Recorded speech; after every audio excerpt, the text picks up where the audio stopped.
வந்து குவியும், பணங்கள் வந்து குவியும். கர்த்தராலே ஆகாதது என்று ஒன்றும் இல்லை. நம்முடைய தேவன் ஐஸ்வர்ய சம்பூரணர்.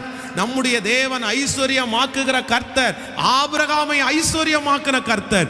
உங்க கையை ஆசீர்வதித்து வெறுமையா இருக்கிற கையை நிரப்பி அந்த ஒன்றும் இல்லாத கையை கர்த்தர் ஆசீர்வதித்து பெருக பண்ணி பலுக பண்ணி உங்க கையை ஆசைப்பட்ட நீங்க ஆசைப்பட்டதை உங்க கை வாங்குறதற்கு ஆண்டவர் உதவி செய்கிறார். ஹல்லேலூயா. நீங்க பணத்திற்காக ஆசைப்பட்டு எல்லாம் போக வேண்டாம். பணம் கொடுங்க ஆண்டவரே, பணம் கொடுங்க ஆண்டவரேன்னு கேட்க வேண்டாம். கர்த்தரை நீங்க தேடினா போதும். அதான் முதலாவது தேவனுடைய ராஜ்யத்தையும் அவருடைய நீதியையும் தேடுங்கள், அப்பொழுது இவைகளெல்லாம் உங்களுக்கு கூட கொடுக்கப்படும். வர வேண்டியதெல்லாம் கர்த்தரை மட்டும் நம்ம கிளியரா தேடிட்டோம் அப்படின்னா நம்ம ஆசீர்வாதத்துக்காக யார்கிட்டையும் போய் நிற்க வேண்டியதில்லை, நம்மளே ஆசீர்வதிக்கப்பட்டு விடுவோம். ஆமேன் சொல்லுங்கள்.